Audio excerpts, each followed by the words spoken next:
Hey everyone, this is Kevin from thechesswebsite.com. Today we're in round 3 of the 2015 Norway chess tournament. We're going to be featuring Nakamura playing the white pieces, facing off against Fabiano Caruana playing the black pieces. These are two of the top 4 players in the world. Nakamura currently ranked number 4, and Fabiano playing the black pieces currently ranked number 2. Nakamura's just been on tear. He's essentially won every tournament he's played. He qualified for the Candidates tournament in the Grand Prix, so he'll be playing next year with an opportunity, if he wins that, to go on and face Magnus Carlsen for the championship, which would be extremely exciting, especially being an American. It's been a while since an American was at kind of that top level or can kind of challenge for the World Championship. So I think that would be exciting, especially for the press around the States. But today we have an exciting match against Nakamura and Caruana, so we'll go ahead and get into it. Nakamura starts out with knight 2 f3, knight f6, pawn c4, pawn c5. So we're getting into not only the English opening, but we're also getting into the symmetrical English defense, which we don't see all that often, but always good to see new openings, especially at high-level play that aren't super common. Knight c3, knight c6, pawn here to g3, and then pawn to d5. Fabiano decides he wants to go ahead and break things up right now. He could, if he wanted to, continue to just play pawn here to g6. If we see fianchetto here, we could continue to see fianchetto here to g7. But instead decides, okay, I want to go ahead and break things up a little bit, and starts with pawn to d5. We see capture on d5, recapture, and then bishop here to g2, fianchetto. Pawn here to g6, so now getting ready to fianchetto his own bishop here to g7. We see castle on the king side, and then fianchetto here to g7. Now knight's going to take here on d5, and now the queen comes out. Pawn here to d3. These are all kind of the main lines, so not too much new stuff going on here. This is all pretty theoretical. Castle on the king side, bishop here to e3. Now this is a place where white has a few options. His bishop is protecting this pawn here on b2, so he could make an argument to keep his bishop here on c1. One of the options you get after you play pawn here to d3 is you can now play your knight up here to g5, since it is protected by a bishop right here on c1, and this allows you to be somewhat aggressive on the king side of black. Nakamura decides to go against that, plays bishop here to e3. I really like bishop here to f4. I think it's maybe a little bit more aggressive, but he prepared the line bishop here to e3, and that's completely fine as well. Fabiano plays bishop here to d7. Another line, just so many different options in this, but bishop to b2 seems pretty interesting to me. Now, the rook's going to come here to b1, and then we could see just the bishop come back here to g7. That seems like an option. Now, queen to a4. Just some of the possible moves you could see. Queen back here to d6, knowing that there could be a discovered attack if this knight moves here, opening up the door for this light square bishop. Knight here to g5 possibly. All this I think is going to be completely okay for black. Up in material by 1 pawn, giving white a little bit of an advantage as far as attacking. Black's kind of playing defense, kind of just bringing all his pieces back as white continues to attack, but does have that pawn in material up. Instead, Fabiano decides to go ahead and play just development game, bishop here to d7, so paying somewhat respect to his opponent, knowing that Nakamura, if he has just a little bit of breathing room on the attacking front, he can usually take that and turn it into a big advantage. So he doesn't want to get too involved. He doesn't know what Nakamura is kind of prepared for this opening, so he kind of plays it safe, plays bishop here to d7. Now knight to d4.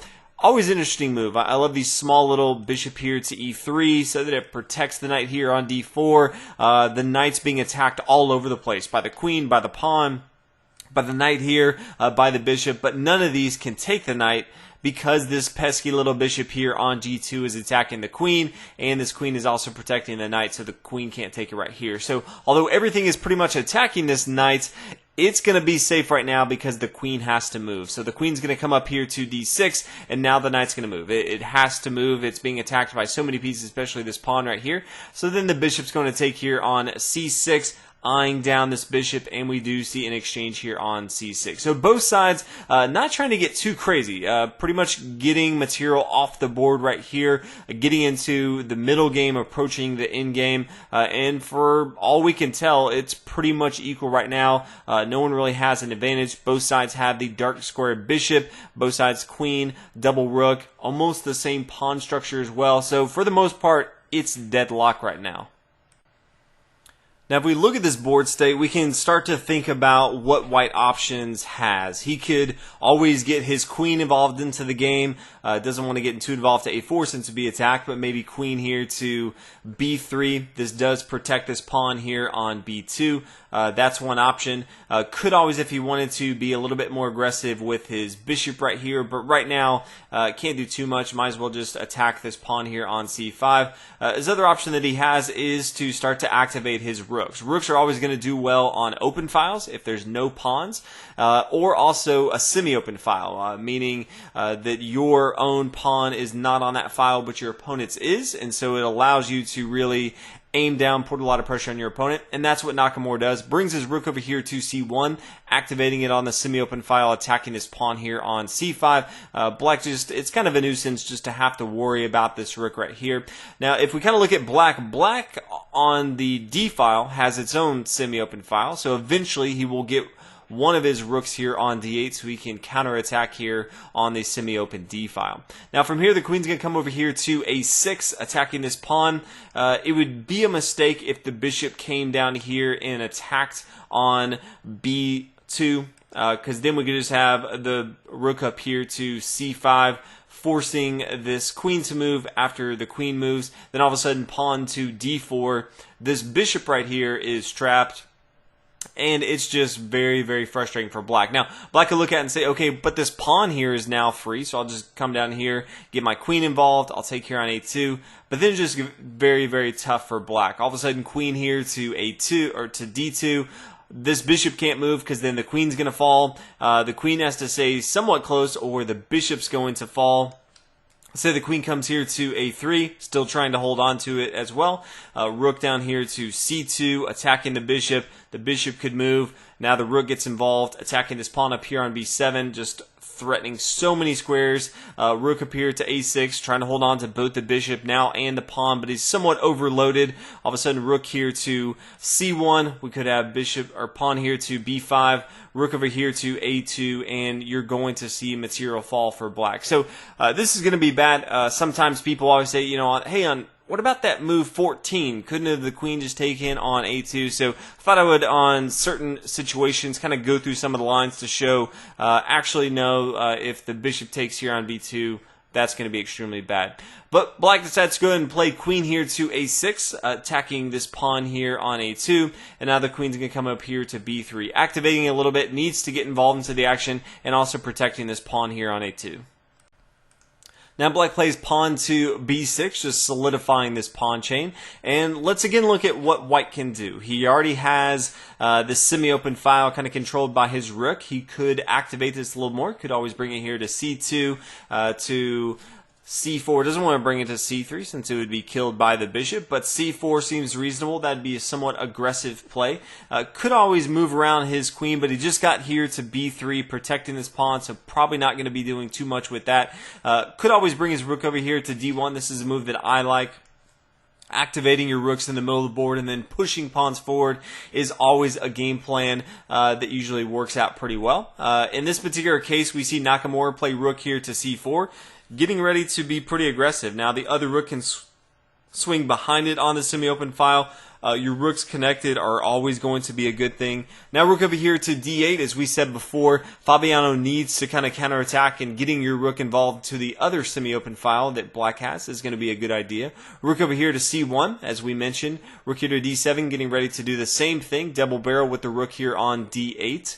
So both game plans right now, we can kind of look at it and for the most part guess what they're going to do. There's not too many creative moves. There's no knights on boards. We have to worry about anything too crazy. Both sides have the same bishop pair, but they're really kind of blocked off. They can't really do anything too much. All the opponents have to do is keep their rooks on the opposite colors, and they don't have to worry about too much. The queens are kind of blocked off right now on the queen side of the board, so they're not going to be doing too much. So for the most part right now, we're going to see pretty straightforward moves.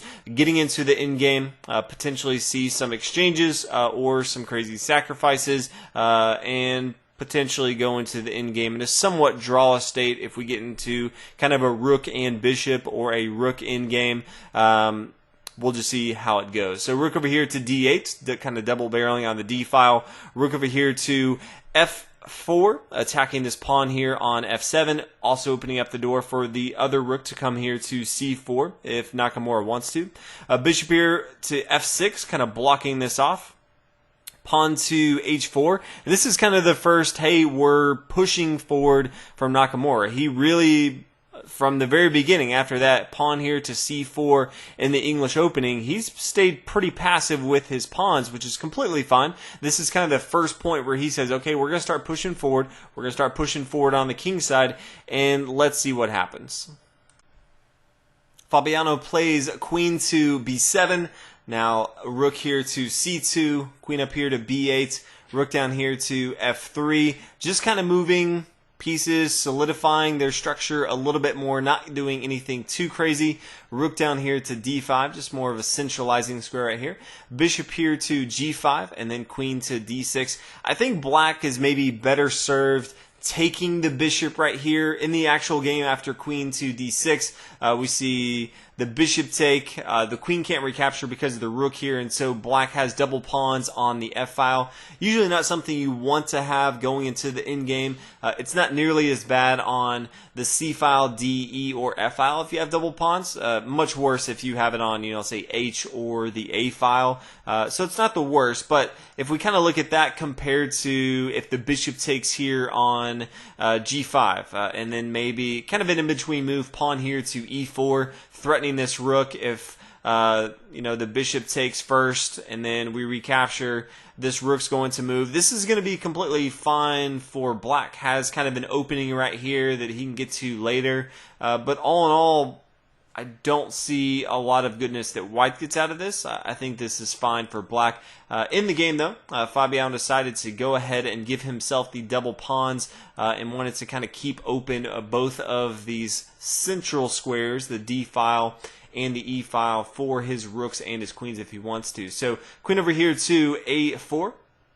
Pawn down to a5, kind of stopping that attack. Queen over here to f4. Opening up the door for an exchange if Fabiano wants it. Fabiano does not want it right away. First plays pawn here to f5, and then we do see an exchange off the board. So this is a rook in-game. Things are pretty drawish here. Two of the top players in the world. It's tough to expect much except getting to kind of a drawish in-game here. But rooks at the in-game, especially with a ton of pawns on board, it's very difficult for anyone to get an advantage. Usually the only way someone's going to win is if they can get their rooks behind enemy lines. So if you can get your rook back here on like the 7th rank, you can kind of chase the king around, tie up your opponent's rook to protecting pawns instead of being behind and supporting their own pawns pushing forward. That's really going to be the only way, but with so many pawns, it does look like this is headed for a drawish endgame for sure.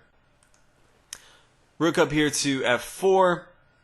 Rook to d4. We do see an exchange on board, so making it a little bit easier to navigate around instead of not having to worry about two rooks, now just one rook. Both sides are going to activate their kings. Kings, as we've talked about in many games, once your opponent has their major pieces off the board, especially their queen and one of their rooks for sure, you can always centralize your king, not in too much trouble. These pawns aren't really going to be putting too much pressure on the king, so use your king as a powerful piece to attack your opponent, kind of push those rooks away from some of those central squares. King is definitely a huge piece in the game. King here to f6, pawn here to e3, forcing the rook back. King to f3, king to e5, kind of more of the centralized for Fabiano. He's kind of beaten Nakamura to the punch as far as the middle of the board, but both sides again are going to have a tough time really doing anything as far as breaking through. Pawn a5 or a4, king here to d5, king back here to e2. See a few more moves as we kind of come back here. King here to c3, just navigating a little bit. Pawn to b5. Pretty interesting move from Fabiano to go ahead and offer in exchange right here. King here to b5. This does open up the door a little bit. It is going to be somewhat difficult for Nakamura to take advantage on the king side to get his rook over here. But Fabiano looks like, even though he only has 2 pawns, that he's going to try to be somewhat aggressive. He could play rook to a7. That's going to be very good and start to put a lot of pressure over here, pushing his pawn forward. Can always get his king involved as well. And then if there is an exchange, he can just come down, take with his rook, and then get behind enemy lines. So that's what Fabiano is looking for. We first see pawn here to b3, and then a pretty interesting move. So we're in move 40, and Fabiano is getting short on time, and he plays pawn here to g5. And what's interesting is there's these small little moves, especially in an endgame, where it's a very small minor mistake, but it actually has huge consequences. And what happens is, after pawn here to g5, because he has a lot of different options. We already talked about rook here to a7. That makes a lot of sense, supporting this pawn, pushing forward. That to me is going to be my go-to. You could always play pawn here to h5, just kind of clog up the board. There's no reason. Fabiano probably has a little bit more of an initiative. He has more of a centralized king. He does have, in my opinion, a more active rook if he wants to. But pawn here to g5 kind of flips the script. After pawn takes here on g5 and pawn recaptures on g5, then rook here to h1 is very, very dangerous. All of a sudden, there's no real way for black to stop this rook coming up here and getting involved into the action. Now, in the actual game, the rook's going to come over here to a7, a little bit too late, and then rook up here to h7. This is exactly where Nakamura wants to be, in behind enemy lines, attacking this pawn. Now all of a sudden this pawn can't move. This rook is kind of tied to it, which he really wants to be tied to this pawn here on a5. But even if we come back, let's say the pawn's going to come here to f6 instead. So, you know, the rook can't come here to h7, but what it can do is just come back here to h8, and then maybe rook here to b7, because the rook was threatening here to b8. But now all of a sudden, rook here to f8, attacking this pawn. Now, depending on where black goes, white's just going to be a nuisance back here. You can kind of just move his rook back and forth, and all in all, it's going to be a easy game for Nakamura to kind of control this, since he has now the aggressive piece. So if we come back here, after the rook comes over here to a7, rook up here to h7, we do start to see a few exchange off the board, and then pawn pushing up forward to e4. This is another reason why Nakamura is pleased that there's no pawns in the center of the board, and he now has both his d pawn and the e pawn, and he is pushing those bad boys as fast as possible. Pawn up here to a4, we do see exchange off the board. So Fabiano does get a little bit of counterplay. He has a rook on the queen side, but Nakamura just has too strong of an attack. Rook here to f7, threatening this pawn. This rook is going to chase the king around, but all it's really doing is allowing Nakamura to get his king in a better spot. So king to f3 is a really good spot. Rook over here to d2, but then all of a sudden rook to d7 is a great central square for the rook, also protecting this pawn right here. King c6, rook here to a d5, a nice outpost with this pawn right here. Always fun to see outpost on your rook late into the end game. It just doesn't happen very often, so it's a treat to actually see it in a high-level game. King here to b6, pushing forward. Now once the king comes back, we're going to see the rook come back here to d6, and Nakamura can just continue to do the same thing. Keep his rook here on the d file, protecting this pawn, and then just continue to push up with the e file pawn. This king can never get past the chasm of the d file because of the rook here.